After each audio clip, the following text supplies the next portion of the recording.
Spring in Portland brought with it the scent of flowers and a gentle warmth that contrasted with the city's characteristic coolness. On that Saturday morning, the sky was exceptionally blue, as if it had been painted especially for Michael Wilson, a 5-year-old boy who ran through the backyard, chasing butterflies with his restless little hands. "Michael, don't go too far," warned Rachel, his mother, while watering the newly planted flowers. She watched her son with a smile on her lips. His brown curls bounced with each movement, and his laughter filled the air like music.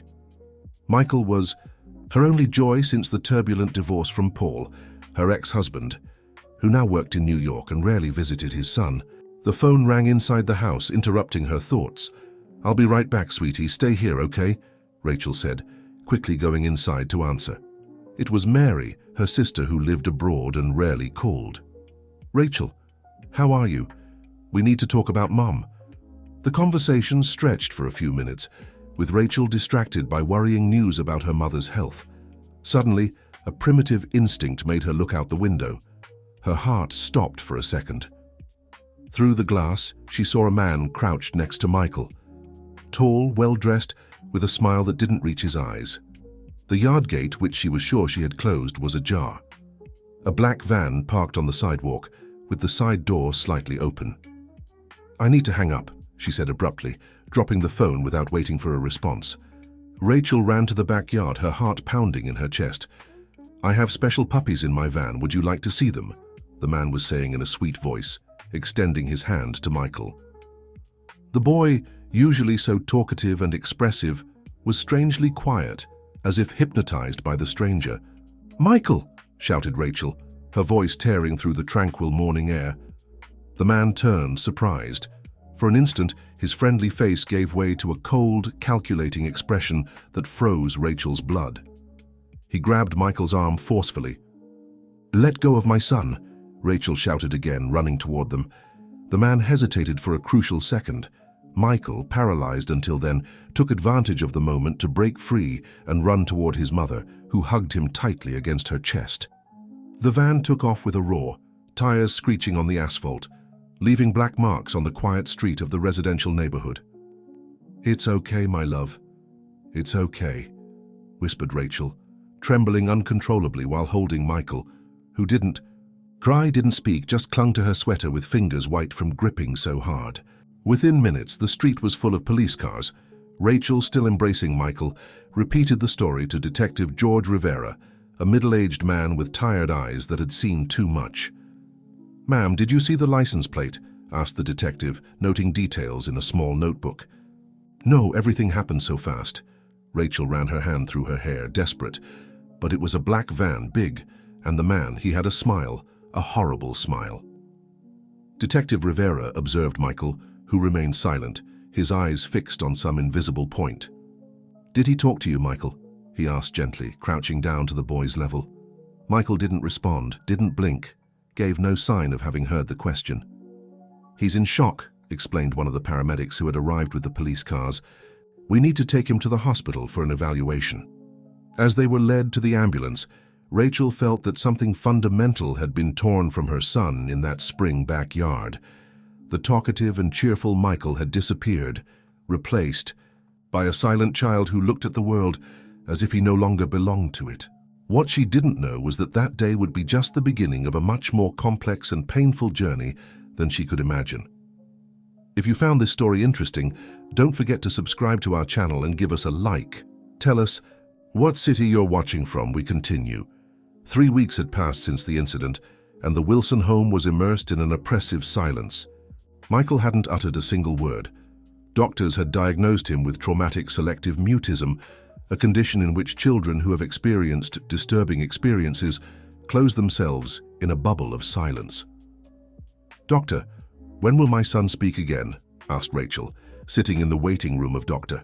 Moore's office, a renowned child psychiatrist. The doctor adjusted his glasses, carefully choosing his words. "Mrs. Wilson, each child reacts differently to trauma. Michael might start speaking again tomorrow, in a month, or..." He made a significant pause. "Or it might take much longer. The important thing is not to pressure him." Rachel nodded, swallowing the tears that threatened to fall. Next to her, Michael was drawing on a pad, tracing dark lines repetitively, creating what appeared to be a large black dog. At home, the routine had completely transformed. Paul, the ex-husband, came from New York as soon as he heard what happened, settling in the guest room. "You should have been more careful, Rachel," Paul accused during a nighttime argument when they thought Michael was asleep. "How could you leave the gate open?" "I didn't," Rachel defended herself, her voice trembling with anger and guilt. "I'm sure I closed it. That man, he must have found a way to get in." What they didn't notice was that Michael was behind the door, listening to everything, his large eyes fixed on emptiness, his small fingers tightly gripping the drawing of the black dog. The next day, Rachel took Michael for another consultation, this time with Dr. Clare, a therapist specializing in childhood trauma. The office was welcoming, with pastel-colored walls and toys strategically scattered throughout the room. "Michael, can you draw while I talk to your mom?" suggested Dr. Clare, offering paper and colored pencils. The boy took only the black pencil and returned to drawing the same dog as always. Dr. Clare observed the drawing with interest. "Does he draw this constantly?" she asked Rachel. "Yes. Since the incident. Just this black dog, I don't know what it means." The therapist approached Michael, sitting beside him. "It's a beautiful dog, Michael. Does he have a name?" Michael continued drawing, showing no signs of having heard the question. However, something subtle changed in his expression. An almost imperceptible gleam crossed his eyes. "Rachel, have you considered animal-assisted therapy?" asked Dr. Clare after observing the boy for a few minutes. "What do you mean?" "Animals, especially dogs, can create emotional bridges when words fail. I have a colleague who works with a therapy dog program. It might help Michael reconnect." Rachel hesitated. Paul was allergic to animal hair, which would make the home situation even more complicated. But looking at her son, so withdrawn and distant, she realized she would try anything to bring him back. "We can try," she finally agreed. Meanwhile, at the Portland Central Police Station, Detective George Rivera was analyzing Michael's case, along with similar ones. In recent weeks, he had received reports of similar approaches in parks and schools in the region. "Look at this, Monica," he said to his partner, indicating a folder on the desk. All the children were approached with the same story about special puppies. Monica Ortega, a young but experienced investigator, examined the photos from security cameras they had obtained. "The same van appears in 3 of the cases," she observed. "And we got a partial plate image from this one. Good work. Issue an alert to all patrols in the region." Detective Rivera closed the folder and grabbed his coat. He was about to leave when his phone rang. Rivera speaking. "Detective, here's Rachel Wilson, Michael's mother." Her voice sounded different, with a note of hope that hadn't been present before. "Mrs. Wilson, any news?" "Maybe. Michael's therapist suggested treatment with dogs. She said it might help him express himself again, and I thought maybe it could help with the investigation too. If he could communicate something about the man." The detective reflected for a moment. "That's a great idea, Mrs. Wilson. In fact, the department has a program with retired police dogs that are rehabilitated for therapy. I'll check if we have any available." After hanging up, Rivera headed to the police kennel, where trained dogs rested after years of dedicated service. It was there that he found Rex, an imposing German shepherd with a deep scar on his right flank, a reminder of a risky operation years ago. The Animal-Assisted Therapy Center occupied a spacious house in the outskirts of Portland, surrounded by a well-maintained garden. Rachel held Michael's hand as they walked along the stone path to the entrance. The boy dragged his feet, reluctant, eyes fixed on the ground. "Everything will be fine, son," murmured Rachel, even knowing that her words seemed increasingly empty, with each day that passed without a response. They were greeted by Dr. Helen Morris, a middle-aged woman with gray hair tied in a messy bun and a warm smile. "You must be Rachel and Michael," she exclaimed, bending down to the boy's level. "Hello, Michael. I have someone very special to introduce to you today." Michael remained impassive, but his eyes lifted slightly, betraying a flash of curiosity. Dr. Helen led them to a spacious, a room with wooden floors and large windows overlooking the garden. In the center, sitting patiently, was Rex, the German shepherd with a scar on his right flank. Next to him, Detective Rivera was talking with a younger man. "Mrs. Wilson, this is Carl Oliver, Rex's trainer," the detective introduced when they entered. Carl greeted Rachel with a firm handshake. "Rex was one of our best police dogs," he explained. "He saved many lives before retiring." Rex remained seated, carefully observing the small group. His intelligent eyes seemed to assess each person in the room until finally resting on Michael. The dog tilted his head slightly, his ears moving subtly forward. "Let's let them get to know each other at their own pace," suggested Dr. Helen, indicating chairs arranged in a corner of the room. "Michael, you can approach Rex if you want. He's very gentle." To everyone's surprise, Michael let go of his mother's hand and took a small step toward the dog. His eyes were wide, not with fear, but fascination. Rex remained motionless, only his eyes following the boy's movements. When Michael stopped halfway, uncertain, it was the dog who moved, slowly advancing with deliberate and calm steps until he was less than a yard from the child. "It's amazing," whispered Carl. "Normally Rex waits for the person to come to him. I've never seen him take the initiative like this." The room fell silent as the boy and dog observed each other. Then, to everyone's amazement, Michael hesitantly extended his small hand. Rex moved closer, allowing the boy's fingers to touch. "His fur, my God." Rachel brought her hand to her mouth, tears welling in her eyes.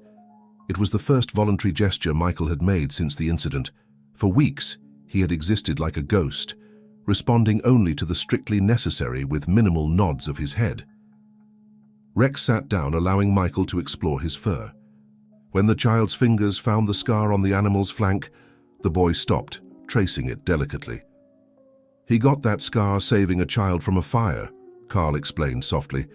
"He went into a burning building to find a girl who was trapped." Michael continued caressing the scar, fascinated. For a fleeting moment, his lips moved as if he were about to speak. Rachel leaned forward anxiously, but the sound didn't come. The session continued for almost an hour.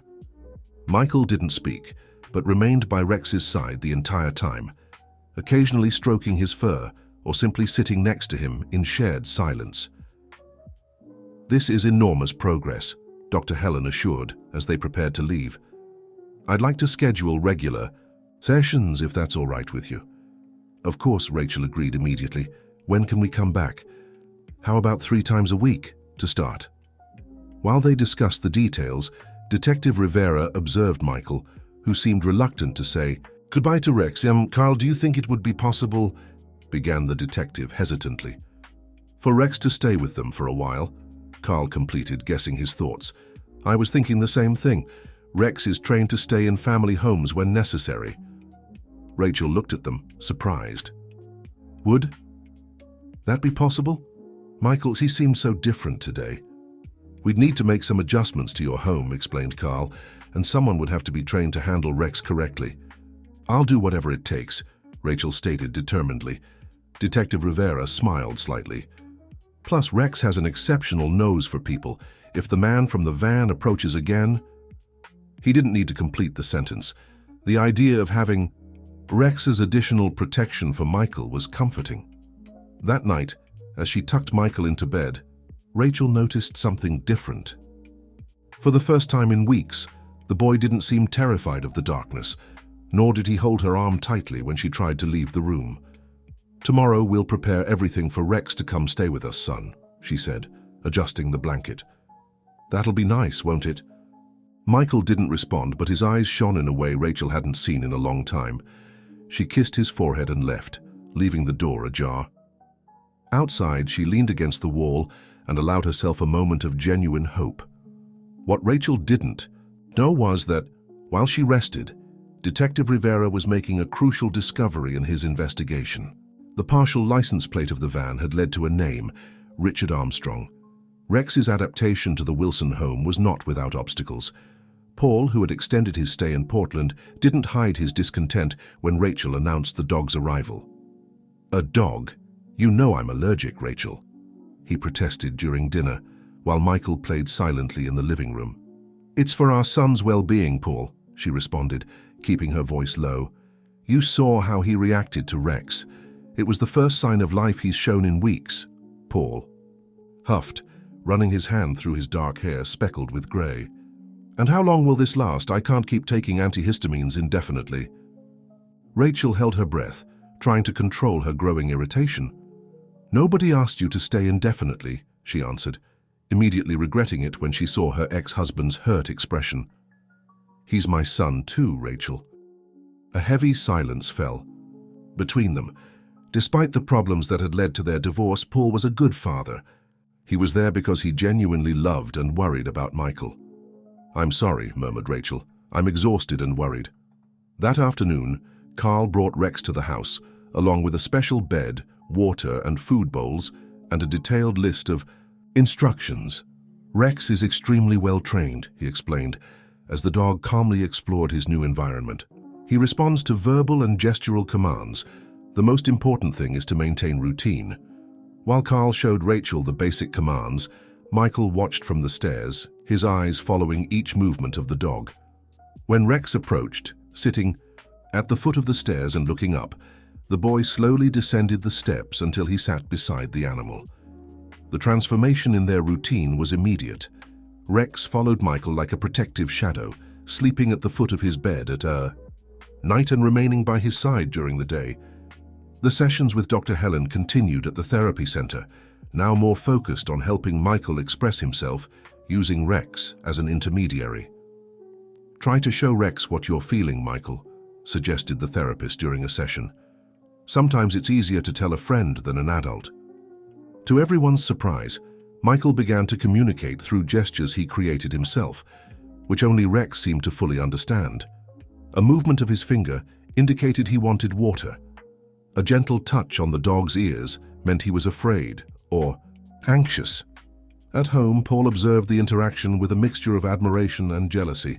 One morning, he found Michael in the backyard, sitting on the grass with Rex, making a strange movement with his hands that the dog seemed to perfectly understand, responding with a soft bark. "What was that?" he asked Rachel, who was preparing breakfast in the kitchen. "They have their own language now," she replied, a shy smile on her lips. "Dr. Helen says it's a significant advancement. Michael is finding ways to express himself again." A week after Rex's arrival, Detective Rivera appeared for a visit. He brought news that he preferred to share away from Michael's ears. "We've identified the suspect," he said in a low voice, sitting at the kitchen table with Rachel and Paul. "Richard Armstrong, 42, software engineer, no criminal record." "How?" "Can you be sure it's him?" asked Paul, leaning forward. "Security cameras from a nearby gas station captured the full license plate of the van.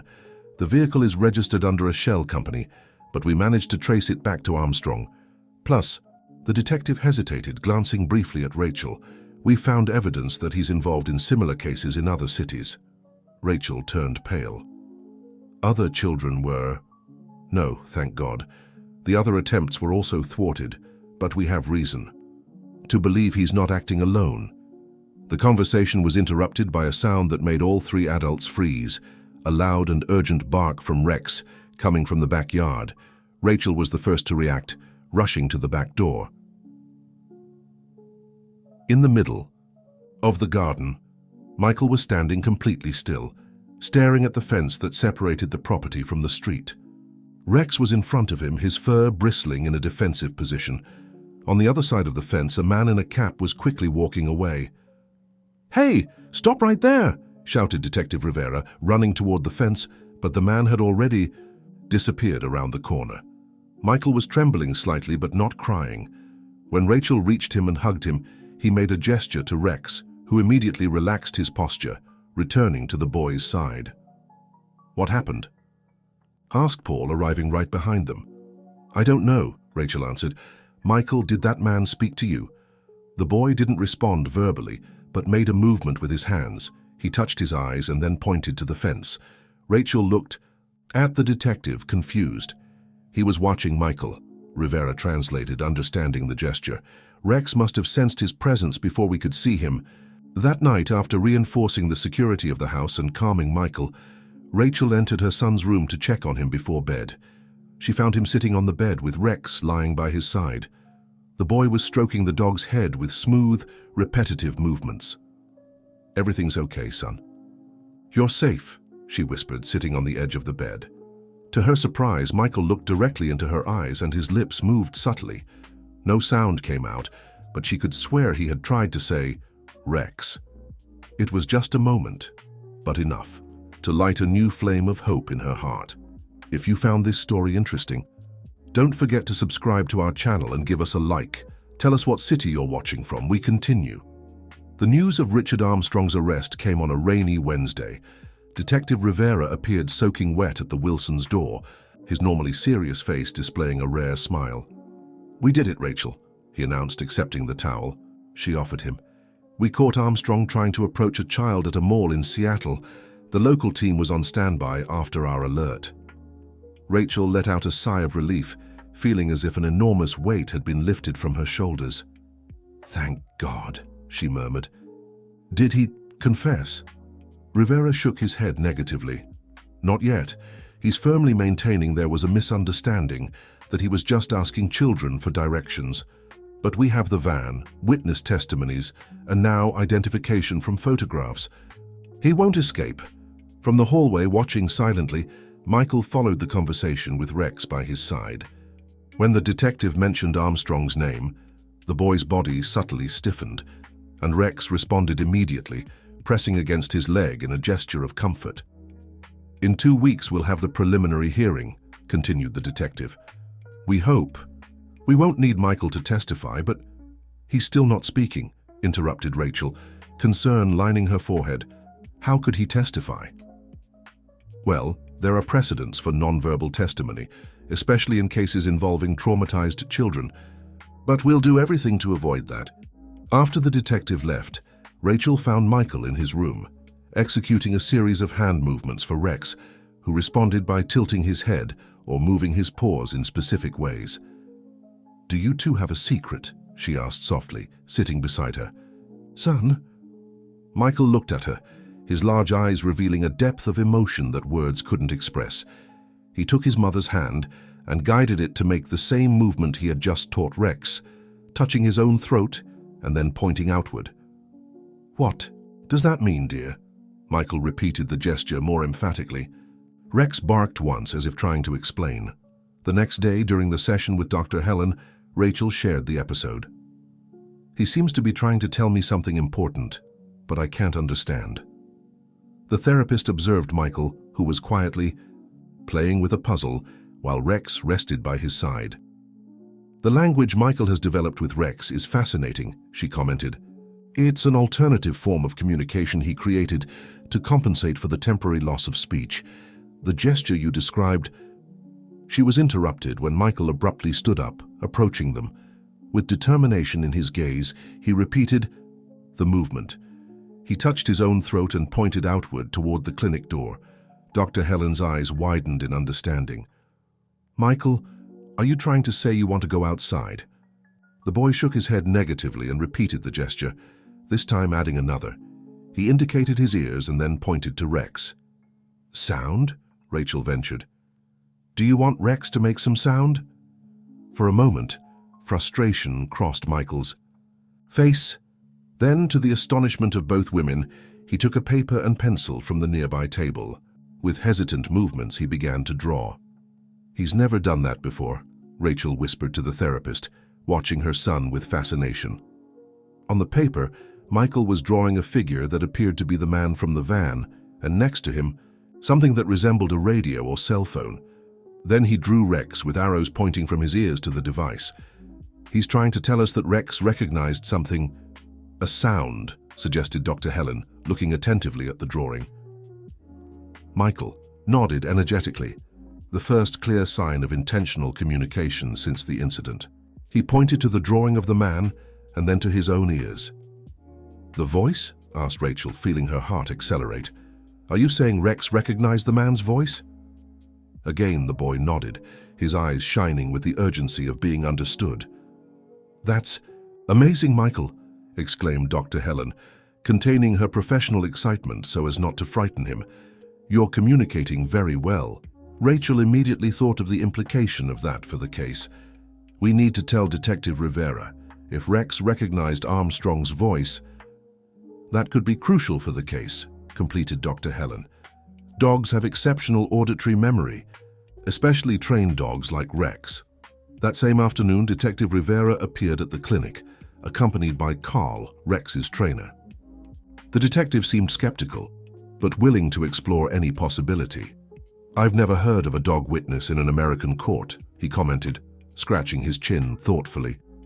"It may not be admissible as direct evidence, but it can give us a direction," argued Carl. "Rex was trained to react to specific voices during operations. If he really recognized Armstrong, we can use that to strengthen our investigation." The test was organized for the next day. 5 different voice recordings would be played, including that of Richard Armstrong obtained during his initial interrogation. Rex would be observed to see if he demonstrated any specific reaction. The test with the recordings was organized at the police station in a special room normally used for photo identifications. Carl had prepared Rex with concentration exercises all morning, ensuring that the dog was alert but calm. "It's crucial that there be no external interference," he explained to Rachel, who was anxiously waiting with Michael in the hallway. "Any reaction from you might influence Rex." Michael firmly held his mother's hand, his eyes fixed on the door of the room where Rex had entered with Carl and Detective Rivera.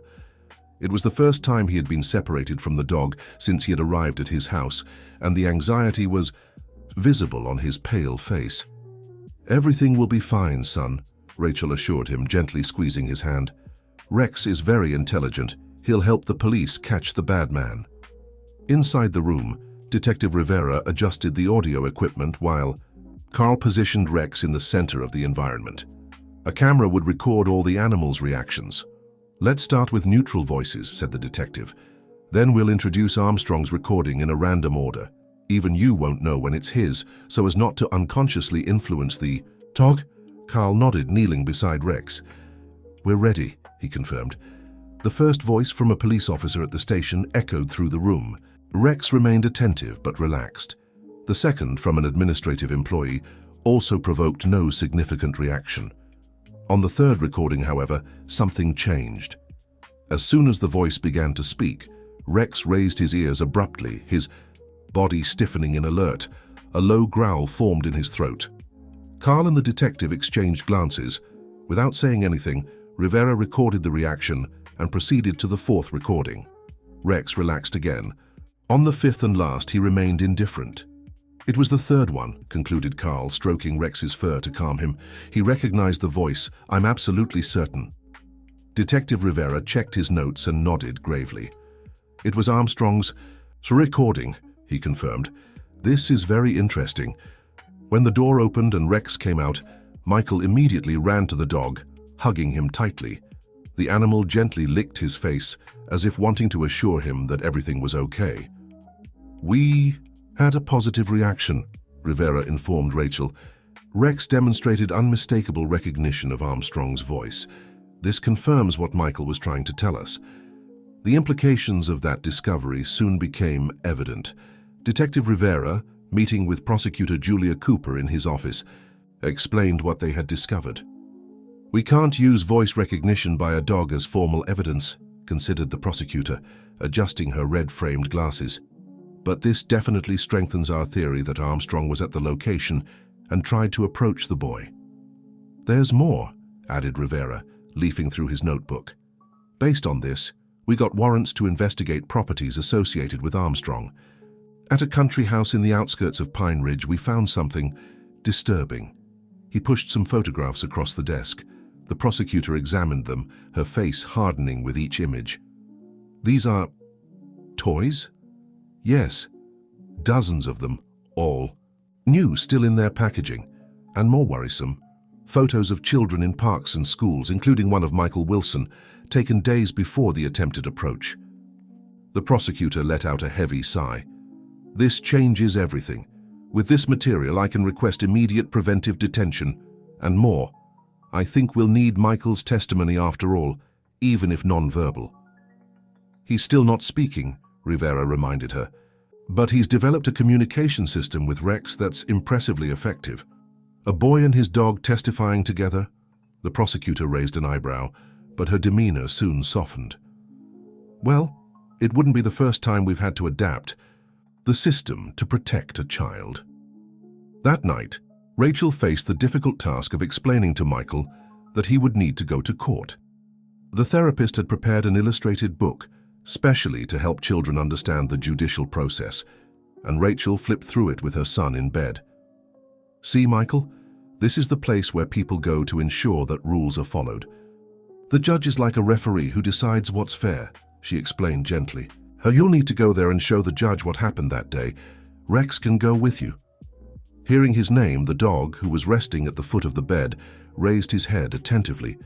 Michael looked at Rex and then at his mother, making the now familiar gesture of touching his throat. I know you can't speak yet, my love, but Prosecutor Julia said you can use your hands to communicate, like you do with Rex. Michael seemed to consider that for a moment. Then, to Rachel's absolute surprise, he opened his mouth and emitted a sound. It wasn't a formed word, just a deliberate noise, but it was the first voluntary sound he had produced since the trauma. Rachel felt tears in her eyes. Yes, dear, it's okay if you want to try to speak, but if you can't, that's okay too. In the next room, Paul was talking on the phone with his boss in New York. I'm going to need a few more weeks, he was saying. My son, he's beginning to show signs of recovery, but the judicial process is just beginning. The man on the other end of the line said something, and Paul closed his eyes in frustration. I understand that the project is a priority, but we're talking about my son's mental health, he countered, trying to keep his voice low. He needs me here. Hanging up the phone, Paul looked at the half-open door of Michael's room, from where he could hear Rachel softly reading the story. He had missed many moments in his son's life due to work and the divorce. Now, when it mattered most, he wasn't going to abandon him.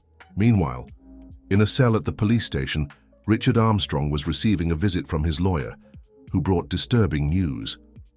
They found the material at the country house, the lawyer informed with a grave voice. The situation is complicated, Richard. We need to reconsider our strategy. Armstrong kept his face impassive, but a muscle twitched in his jaw. And the boy? Is he going to testify? Yes, and there's more. That police dog that was with him, from what I understand, he recognized your voice in a test. That significantly strengthened the prosecution's case. Richard paled slightly upon hearing about the dog. There was something in his look that the lawyer couldn't interpret, a mixture of anger and, curiously, fear. The Portland courthouse imposed respect with its imposing architecture. On that Thursday morning, an unusual movement stirred the place. Journalists clustered at the entrance, cameras pointed at the access stairs. The case of Richard Armstrong had captured the media's attention, especially after information leaked about the special participation of Rex, the retired police dog. Rachel and Paul arrived early, avoiding the main entrance. Michael, dressed in a light blue shirt and dress pants, firmly held his father's hand as he walked with Rex by his side. The animal, properly prepared by Carl for the occasion, wore an official vest that identified him as an emotional support dog, allowing his entry into the court. Remember what we talked about, son? Asked Rachel, adjusting Michael's hair as they waited in a reserved room. You only need to respond in the way you feel comfortable. If you want to use your hands like you do with Rex, that's fine. Michael nodded almost imperceptibly. In recent days, he had begun to produce occasional sounds, not complete words, but vocal attempts that filled Rachel with hope. Dr. Helen had explained that it was a natural recovery process, and they shouldn't pressure him. Prosecutor Julia entered the room, her heels echoing on the wooden floor. Is everyone ready? She asked with an encouraging smile. Michael, you'll only enter when I call you, okay? And Rex can stay with you the whole time. Hearing his name, the dog tilted his head, as if understanding the importance of that moment. Shortly after, they were led to the courtroom, where Judge John Patterson was already waiting. He was a 60-year-old man, with grey hair and a severe expression, but gentle eyes that softened when he saw Michael entering hand in hand with his parents. "This is an atypical procedure," announced the judge.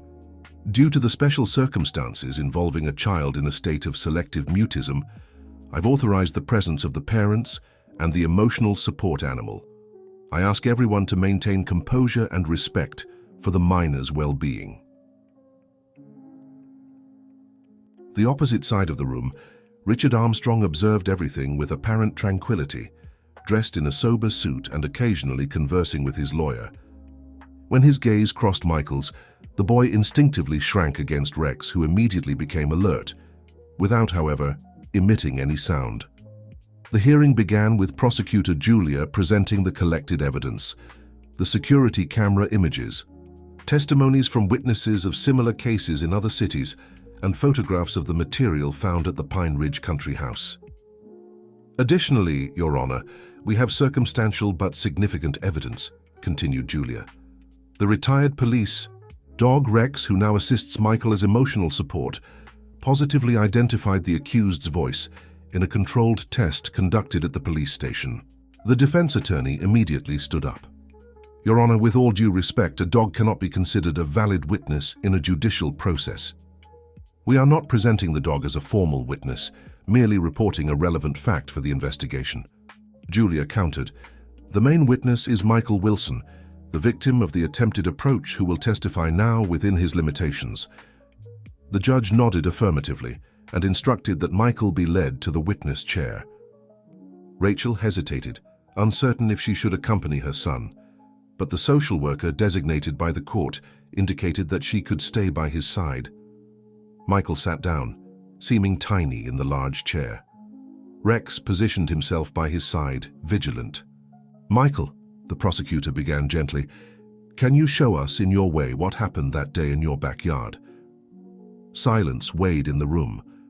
All eyes were fixed on the boy, who was looking at his own hands.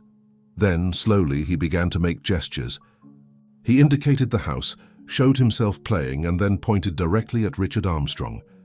"For the record," narrated the prosecutor, "the witness is indicating that he was at home and that the accused was there." Michael continued, showing someone talking and then pointing to his ears, repeating the gesture that had so much meaning for him and Rex. "Is he saying he heard the accused's voice?" asked the judge.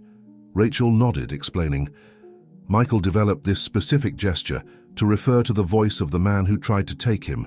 That's how he made us understand that Rex recognized the voice." The defense attorney stood up again. "Your Honor, this is highly subjective. We're interpreting gestures from a 5-year-old child who is in a state of trauma. The interpretation is being validated by the therapist who is following the case, by the mother, and by professionals from the juvenile court," Julia intervened. At that moment, something unexpected happened. Richard Armstrong, who until then had maintained an impassive posture, leaned forward, staring at Michael with a strange expression. The boy froze, his eyes widened in recognition and fear. Rex reacted instantly. Without barking, but with a low and continuous growl, he positioned himself between Michael and Armstrong in a defensive posture. The judge observed the scene with interest. "What's happening?" Detective Rivera, who was attending the hearing, quickly approached. "Your Honor, this is exactly the type of reaction Rex demonstrated during the test with the voice recording. He's identifying Armstrong as a threat." The defense attorney vehemently protested, but the damage had already been done. Michael's visceral reaction and Rex's protective response had created a powerful impression in the court.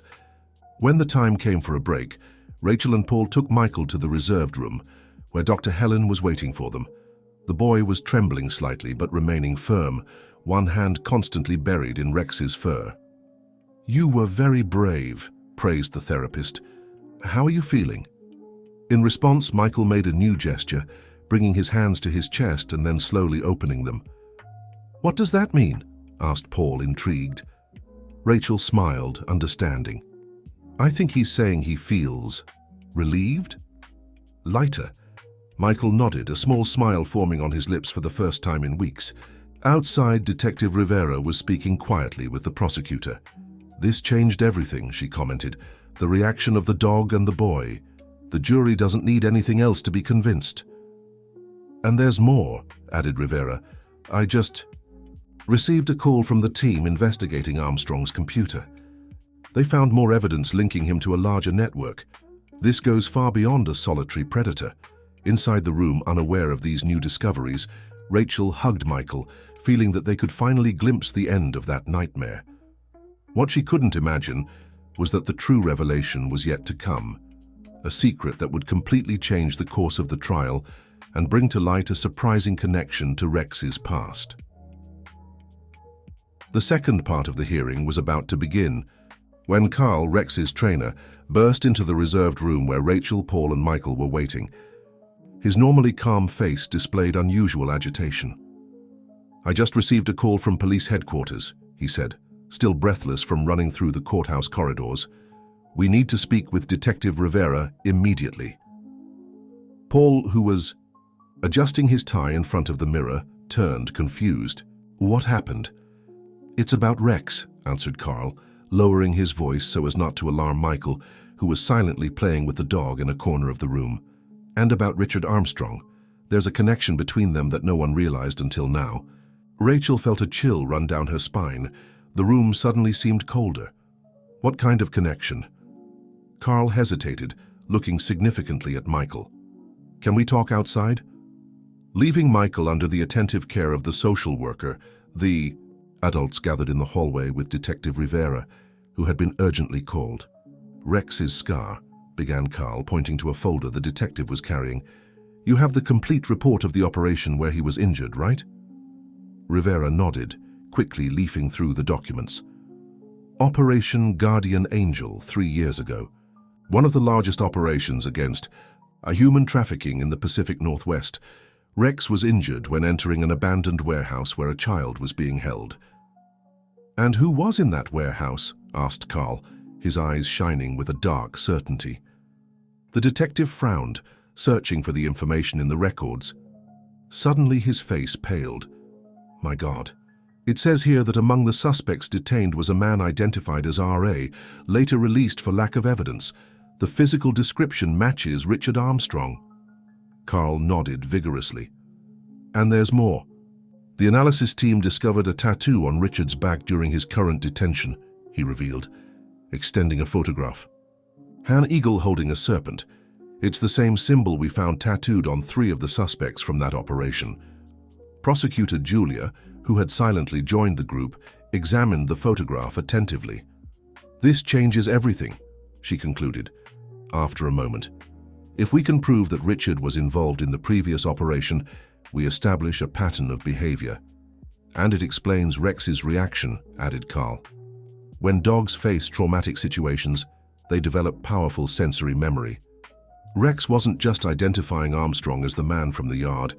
He recognized him as the person who injured him 3 years ago." "That's why Rex reacted so strongly to his voice," murmured Rachel, finally understanding. "It wasn't just because of what happened to Michael." Detective Rivera leafed through a few more pages of the report. "It says here that Rex was stabbed by one of the suspects when he found the hidden child. The wound was almost fatal. It left the scar that Michael observed so much." "We need to present this to the judge immediately," decided the prosecutor, gathering the documents. "These are evidence of connection to a broader criminal organization." Paul, who had been silent until then, spoke up. "And what about Michael? How will this affect him?" The question hung in the air, laden with paternal concern. No one had an immediate answer. It was Dr. Helen, who had just joined the group, who finally spoke. "I think this discovery can be transformative for him," she opined thoughtfully. "Michael and Rex share something deep. Both were marked by the same man. There's a poetic symmetry in this, a connection that might help Michael process his trauma." Back in the reserved room, they found Michael sitting on the floor with Rex. The boy was gently tracing the dog's scar with his fingers, as he had done so many times before. There was something different in his gaze now, a silent understanding. That seemed beyond his 5 years. "The judge has granted us 15 minutes to review the new evidence before resuming the hearing," informed the prosecutor. "I'll need to take Carl to testify about Rex's history." Rachel knelt beside her son. "Michael, we discovered something important about Rex and the bad man," she explained simply. "Rex already knew that man. It was he who hurt Rex a long time, ergo leaving this scar that you always touch. The boy's eyes widened. He looked at Rex, then at his mother, and again at the dog, as if processing a monumental revelation. Then something extraordinary happened. Rex, whispered Michael, his voice small and rusty from disuse, but perfectly audible. Be brave. The silence that followed was absolute. Rachel brought her hands to her mouth, tears instantly springing to her eyes. Paul quickly approached, kneeling beside them. Son, you spoke, exclaimed Rachel, her voice choked with emotion. Michael nodded, his fingers still on Rex's scar, who was observing him with total attention, as if understanding the magnitude of the moment. Be brave. Rex, repeated the boy, carefully forming the words. He hurt Rex. Dr. Helen observed the scene with a mixture of professional amazement and genuine emotion. In her years of practice, she had rarely witnessed such a dramatic rupture of selective mutism. It's extraordinary, she commented softly to Detective Rivera. The emotional bond with Rex created a bridge to his trauma. Upon discovering they shared the same aggressor, Michael found the strength to vocalize. Judge John Patterson was informed of the surprising development minutes before the resumption of the hearing. When everyone returned to the courtroom, a murmur of surprise ran through the environment upon seeing Michael entering hand in hand with his parents, Rex faithfully walking by his side. Richard Armstrong, on the other side of the room, now seemed notably tense, repeatedly conferring with his lawyer, who was leafing through documents with growing concern. Before we proceed, announced the Judge, I have been informed of additional evidence relevant to this case. The prosecution has permission to present it now. Julia methodically exposed the newly discovered connection between Richard Armstrong and Operation Guardian Angel, projecting photographs of the tattoo and excerpts from the police report. Your Honor, this evidence establishes a clear pattern of behavior and indicates involvement with a broader criminal organization dedicated to trafficking vulnerable people, she concluded firmly. The defense attorney rose to contest, but was interrupted by the prosecutor. And there's more, Your Honor. The victim, Michael Wilson, has partially recovered his speech after understanding the connection between his trauma and that of the therapy dog, Rex, who was injured by the same suspect 3 years ago. I request that the child be allowed to provide his verbal testimony, if he so desires. An impressed murmur ran through the room. The judge observed Michael attentively. Young Michael, would you like to say something to the court? All eyes turned to the boy. Michael looked at Rex, then at his parents, who were nodding encouragingly. Finally, his gaze met Richard Armstrong's, and something in his posture changed, a determination that seemed to transform the small, frightened boy into something much larger. He hurt Rex, said Michael, his voice small but clear in the absolute silence of the room, and wanted to take me. The simplicity of those words, pronounced after weeks of silence, carried an overwhelming emotional weight. A journalist in the front row discreetly wiped away a tear, and even the court clerk paused for a moment, visibly affected. Richard Armstrong turned pale. His gaze, once confident, now nervously jumped between Michael and Rex, between the judge and his own lawyer, who seemed increasingly uncomfortable. The days that followed the hearing were filled with intense changes. The most significant was, in Michael's voice, which gradually returned like a river after a long drought. The words came hesitantly at first, almost timid, as if testing the world around them before fully venturing out. Mom? Rex wants water, he said the morning after court, surprising Rachel in the kitchen. Each new word was celebrated, each complete sentence commemorated as a small victory. Dr. Helen explained that it was a normal recovery process, accelerated by his bond with Rex and the revelation about the shared connection with Richard Armstrong. It's as if the circle had closed for him, the therapist explained during a special session at home. Michael understood that he wasn't alone in his fear, that Rex had also faced the same danger and survived. This gave him a model of resilience. The case against Richard Armstrong strengthened exponentially after the revelation of his connection to Operation Guardian Angel. The police, re-examining old evidence in light of the new discoveries, found links to an international human trafficking network. "We are unearthing a much larger scheme than we imagined," Detective Rivera confided to Rachel during a visit. Armstrong was just one piece of a complex puzzle. Rachel listened to everything with a mixture of horror and relief. Each new discovery confirmed the danger Michael had faced, and simultaneously distanced him further from it. One afternoon, while Michael and Rex played in the backyard, now equipped with a sophisticated security system installed by Paul, she watched her son through the kitchen window. There was a lightness in his movements that had been absent for so long. "He's coming back to us," said Paul, approaching from behind and placing his hands on her shoulders. "Yes," Rachel agreed softly. "I never imagined a dog could do so much for him." Paul hesitated, as if carefully choosing his words. "Rachel, I need to tell you something. I requested a permanent transfer to the Portland office." She turned, surprised. "But what about the project in New York? You always said it was the opportunity of your lifetime." "I realize that the opportunity of my lifetime is right here," he answered, looking at Michael in the garden. "I almost lost him, Rachel, not just to that man, but to my own absence." A silence loaded with meaning settled between them. The divorce had been motivated primarily by Paul's career, always prioritizing promotions and projects at the expense of family. "I'm not suggesting we get back together," he hastened to clarify. "I just want to be present in our son's life, to be the father he deserves." Rachel nodded, touched by the transformation she saw in her ex-husband. The trauma had almost taken Michael from them, but paradoxically, it had also brought them closer as a family, albeit in a different configuration. In court, the case took on increasingly broader contours. Richard Armstrong, pressured by the growing evidence, finally began to negotiate with the prosecution. In exchange for a reduced sentence, he started providing information about the criminal organization. "The Eagle and the Serpent," Julia explained during a meeting with Michael's parents, showing a copy of the tattoo. "It's the symbol of a group that operates throughout North America." Richard was a mid-level recruiter, responsible for identifying potential targets. "Why Michael?" asked Paul, the anguish evident in his voice.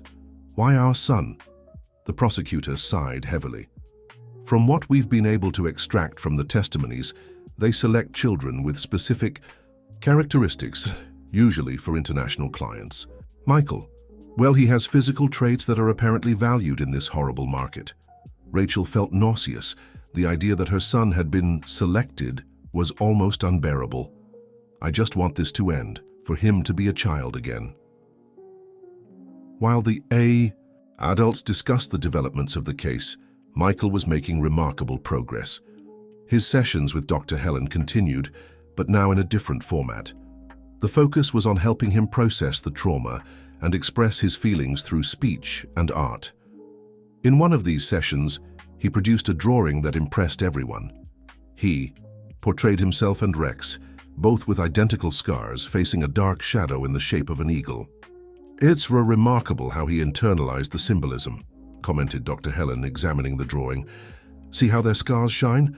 Michael understood that his wounds, although painful, are also sources of strength." Carl, who continued to visit regularly to supervise Rex, observed the development of the relationship between the boy and the dog with professional interest and genuine emotion.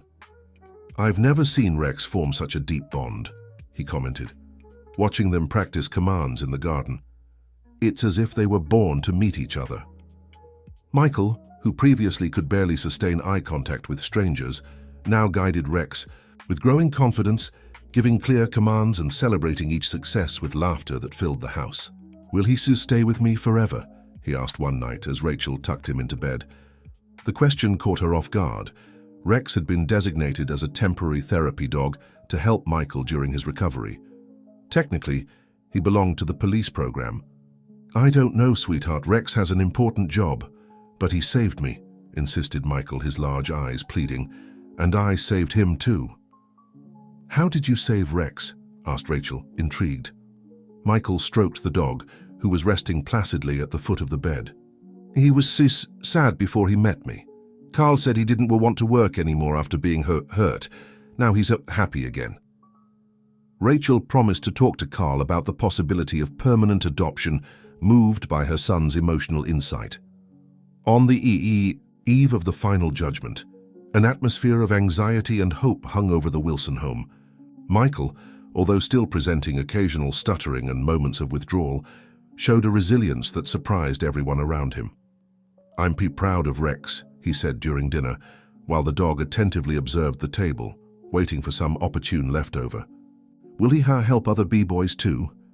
Paul and Rachel exchanged glances. "What do you mean, son?" asked Paul. "The B-bad man had pictures of other B-boys," explained Michael with disconcerting naturalness. "Rex can help them like he helped me." That night, after Michael fell asleep, Rachel called Detective Rivera, reporting her son's comment. The information, seemingly trivial, turned out to be crucial. The pictures of other boys mentioned by Michael were exactly what the police were looking for, evidence of other potential victims that Richard had identified. A year had passed since that fateful spring morning in the Wilsons' backyard. The garden, now more exuberant than ever, displayed a profusion of colorful flowers that Michael had helped plant. The boy, now 6 years old, ran freely through the space, his crystalline laughter filling the air as Rex chased him in a lively game. From the terrace, Rachel observed her son with a full heart. The changes of the past year had been profound, both external and internal. The house where they lived was new, a decision made after the trial, when it became clear they needed a complete fresh start, away from the dark memories of the attack. The divorce between her and Paul remained, but the relationship between them had been completely transformed, evolving into a respectful partnership centered on Michael's well-being. "He seems so normal," commented Paul, joining her with 2 cups of coffee. "Sometimes it's hard to believe everything that happened." Rachel accepted the drink with a grateful smile. "Dr. Helen says children have an incredible capacity for resilience when they receive adequate support. But she also warned us to stay alert for signs of trauma that might resurface as he grows." Paul nodded, his eyes following his son, who was now trying to teach Rex a new trick. "Did you see Detective Rivera's latest report?" he asked, changing the subject. "It arrived yesterday. 13 children, Paul. 13 children were identified and protected thanks to the information provided by Richard." Richard Armstrong's trial had ended with a 20-year sentence, but his plea deal continued to bear fruit. The information he provided had led to the dismantling of an international human trafficking network with branches in 6 countries. The operation, dubbed Guardian Angels in honor of the original mission where Rex was injured, was now considered an exemplary case of international cooperation. "This system works sometimes," said Michael, silently approaching, surprising his parents with his adult comment. It was something he had heard Detective Rivera say during a recent visit. "Yes, son, sometimes it works," agreed Paul, running his hand through the boy's hair, now longer and more rebellious. Michael smiled, a smile that still carried traces of too early wisdom, but that now mixed more frequently with the lightness proper to childhood. "Rex is too tired," he informed, pointing to the dog who had lain down in the shade of a tree. "Should we give him water?" The official adoption of Rex had been finalized 3 months after the trial. Carl, recognizing the extraordinary bond between the boy and the animal, had personally recommended the permanent transfer. The German Shepherd, now legally a member of the Wilson family, had completely adapted to domestic life, although Carl joked that he still kept his police instincts always alert. In a sea. The early afternoon, they received a visit from Dr. Helen, who came regularly for follow-up sessions. These had become increasingly spaced as Michael progressed. "How's our brave boy today?" she asked, sitting in the living room while Michael proudly prepared a glass of juice for her under Rachel's distant supervision. "I had a dream about the eagle again," reported Michael, handing her the juice, but this time it wasn't so scary, it was flying away. Dr. Helen exchanged a significant look with Rachel. Dreams about the eagle, symbol of the criminal group, had been recurrent in the first months, often waking Michael in tears, the calm. Evolution to a distant, non-threatening eagle was a positive sign of trauma processing. "And how did you feel in this dream?" "So strong," Michael answered simply, "like Rex." After the session, Dr. Helen shared her observations with the parents. His progress continues to be impressive. The stuttering has decreased significantly and appears mainly when he's tired or emotionally overwhelmed. The nightmare episodes have reduced to practically zero in the last quarter. "What about the mutism?" asked Paul, concerned about the possibility of relapse. "It's extremely rare for selective mutism to return after such a well-established recovery. Michael has developed healthy coping mechanisms, largely thanks to his bond with Rex and your constant support." That night, as Rachel read a story to Michael before bed, a ritual they had religiously maintained even in the most difficult days, the boy interrupted her with an unexpected question. "Mom, do you two think bad people can become good?" Rachel closed the book, giving her son her full attention. "Why do you ask that, my love?" "Detective R. Rivera said the bad man is helping to find other children. Isn't that good?" The question caught Rachel off guard. It was surprising how Michael could navigate complex moral issues with a clarity that many adults didn't possess. "I think people can do good things even after they've done very bad things," she answered carefully. "But that doesn't erase what they did before." Michael seemed to reflect deeply on this. "Like our Rex's scar," he finally concluded. "It will never go away, but it doesn't hurt anymore." Rachel felt tears in her eyes, impressed with the perfect analogy. "Exactly like that, my love." The next day, a special surprise awaited Michael. Detective Rivera arrived accompanied by Carl and an unexpected guest, little Laura, 7 years old, one of the children who had been protected thanks to the information provided by Richard Armstrong. With her came Honey, a caramel-colored Labrador who, like Rex, had been trained to assist in the recovery of traumatized children. "Laura really wanted to meet the boy and the dog who helped save her," explained the detective, as the children got acquainted in the garden, under the watchful eye of the 2 dogs. In a few minutes, Michael and Laura were playing like old friends, sharing a language that only children who had faced the unimaginable could understand. Rex and Honey watched them, silent sentinels of their reconquered safety and joy. "You know what's most amazing in all this?" commented Carl, observing the scene.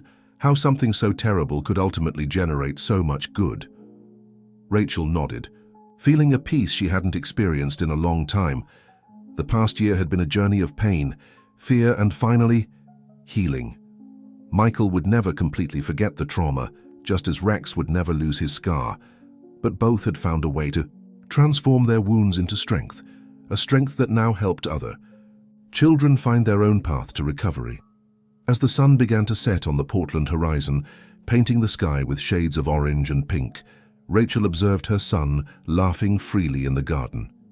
Michael's laughter, so silenced during those dark months, now echoed again, clear and vibrant like a bell of hope. Rex ran by his side, his unwavering loyalty a comforting constant in a world that had proven to be unpredictable. Paul approached, stopping beside Rachel to contemplate the same scene. "Who would have thought that a dog with a scar would be our son's salvation?" he murmured, his voice choked with emotion. "Sometimes it's precisely those who have been wounded who best know how to heal others," Rachel responded softly. That night, when Michael finally fell asleep, Rex faithfully lying at the foot of his bed, Rachel stayed a few extra moments observing them both. The bond between them went beyond words, beyond even common human understanding. It was a connection forged through shared scars and the silent language of survival. "Thank you," she whispered to Rex, who briefly raised his head, his intelligent eyes meeting hers in the dimness of the room. Outside, spring had arrived again in Portland. A complete cycle had closed, and in this new beginning, the flowers were blooming again in the Wilsons' garden, more vibrant than ever. If you found this story interesting, don't forget to subscribe to our channel and give us a like. Tell us what city you're watching from. The following weeks brought a gradual return to normalcy for the Wilson family, albeit a new kind of normal, one shaped by their shared trauma and collective healing. Michael's stuttering continued to improve, now only appearing when he was particularly excited or tired. His nightmares had become rare occurrences, and when they did visit, Rex was always there, a steady presence that chased the shadows away. One sunny Tuesday afternoon, as Rachel watched Michael and Rex playing an elaborate game of fetch in their backyard, her phone rang. It was Detective Rivera. "Mrs. Wilson, I have some news that might interest you," he said, his voice carrying a mixture of professional detachment and personal warmth that had developed over their months of interaction. "What is it?" Rachel asked, her heart instinctively quickening. After everything they'd been through, news from the detective still triggered a reflexive anxiety. "The final member of Armstrong's network was apprehended in Toronto last night," he explained. "The task force has officially declared Operation Guardian Angels complete." Rachel exhaled slowly, watching Michael throw a tennis ball for Rex, who bounded after it with characteristic enthusiasm. "So it's really over?" "As over as these things get," Rivera confirmed. "The network is dismantled. 27 arrests across North America, and most importantly, 42 children identified as potential targets have been placed under protective watch." 42, Rachel repeated, the number striking her with its magnitude. Each of those children represented a Michael, a life that might have been shattered but now had a chance to remain whole. "I thought you'd want to know," Rivera continued. "Also, there's an award ceremony next month. The department is recognizing the exceptional work done in this case, and, well, Rex is being given a special commendation." Rachel smiled. "He deserves it." "We'd like Michael to be there if you think he's up for it. After all, he and Rex are partners in this." After hanging up, Rachel shared the news with Paul, who had been spending increasing amounts of time at their new home despite maintaining his separate apartment across town. "A ceremony?" he mused, watching Michael through the window.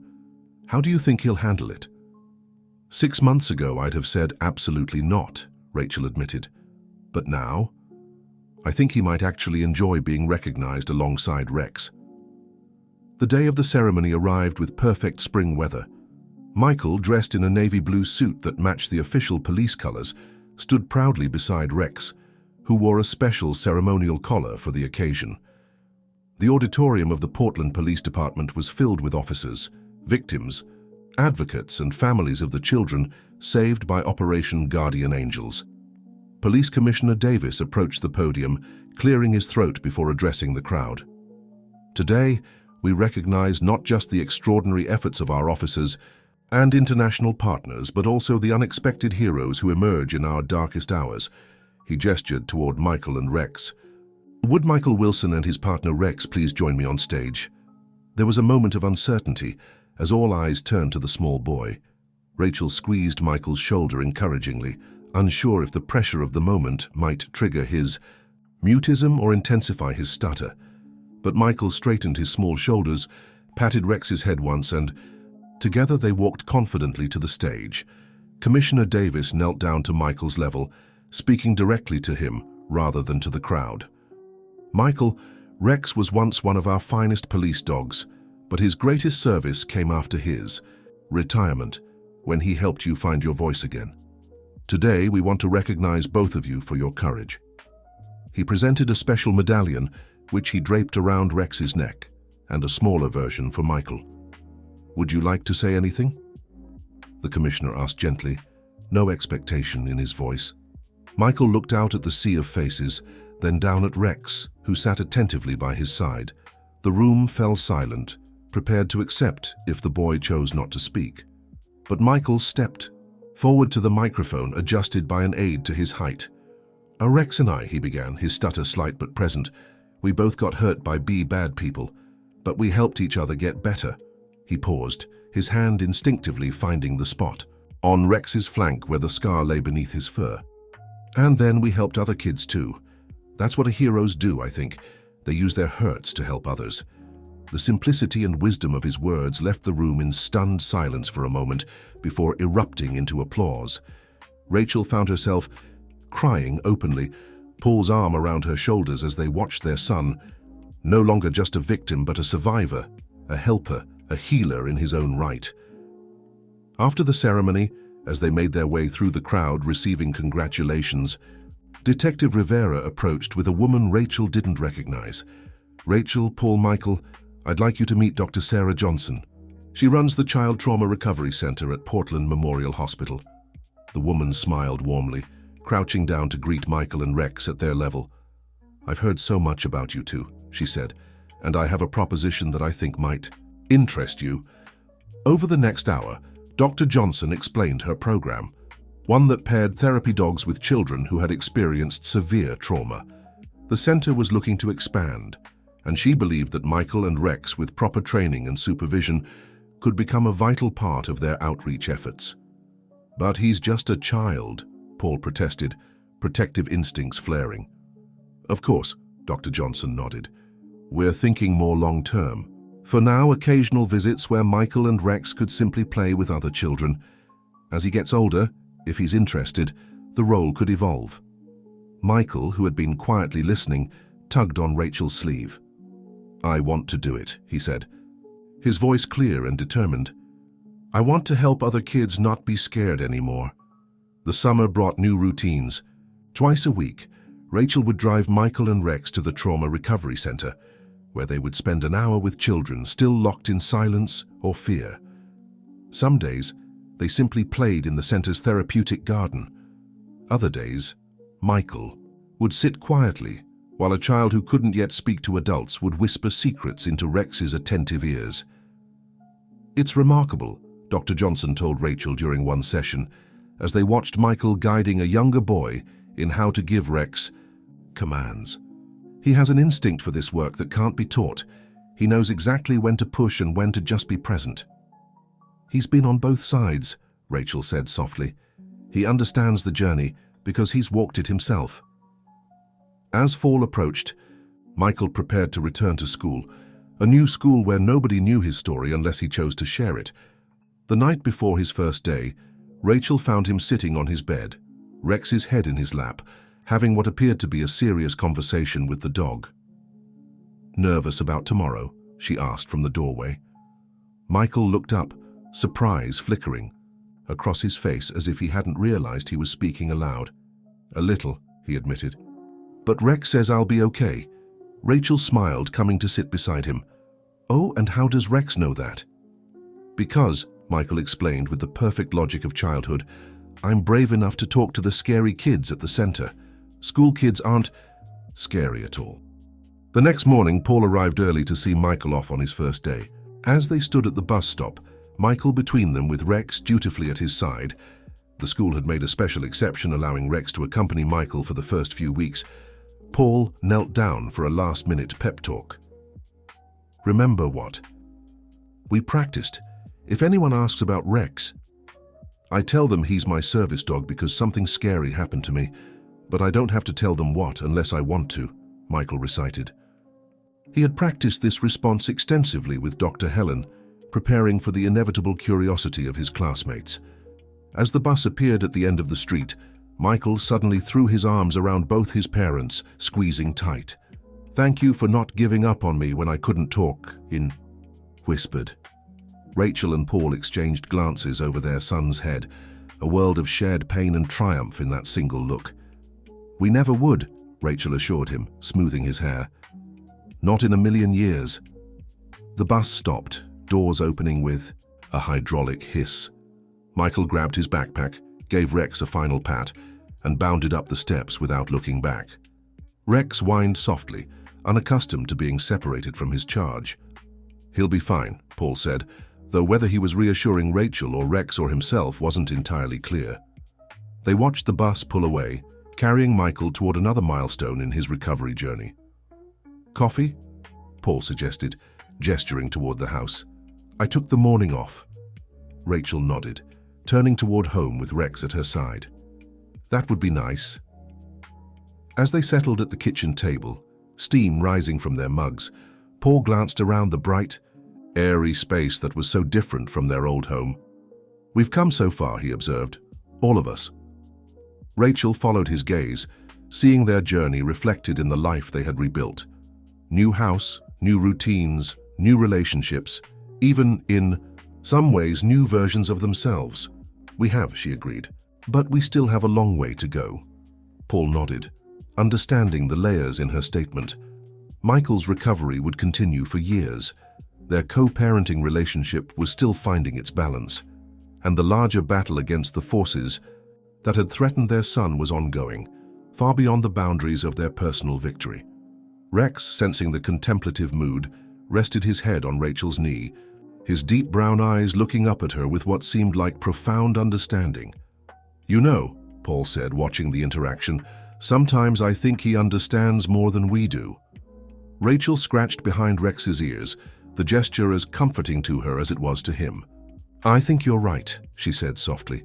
"After all, he knew Michael could be saved long before we did." That afternoon, when Michael returned from school, bubbling with stories of his first day, Rex greeted him with the exuberance of a much younger dog, circling and prancing as if they'd been separated for months rather than hours.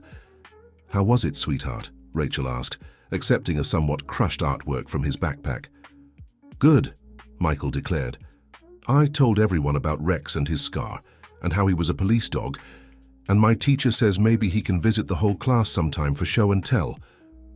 "That sounds wonderful," Rachel said, pinning the colorful drawing to the refrigerator. "And did anyone ask him about the other things?" Michael shrugged, already halfway to the back door with Rex. "Some kids wanted to know why I talk funny sometimes. I just told them my brain got scared once, but it's getting better now." He paused, hand on the doorknob. "Is that okay?" Rachel felt her heart swell with pride at his simple, honest approach. "That's more than okay, Michael. That's perfect." As Michael and Rex bounded into the yard, launching immediately into some elaborate game of their own invention, Rachel watched from the window. The journey from that terrifying spring morning to this ordinary fall afternoon had been long and painful, marked by setbacks and breakthroughs, tears and triumphs. But watching her son laugh freely under the golden September sun, his faithful companion at his side, she knew with absolute certainty that they had found their way through the darkness into a light brighter than she could have imagined. The scars remained, Michael's occasional stutter, Rex's mark on his flank, the vigilance that Rachel knew would never fully leave her. But those scars no longer defined them. They were simply part of the story, threads in the tapestry of resilience they had woven together. A boy and his dog, healing each other, and in doing so, helping to heal the world around them, one small brave step at a time.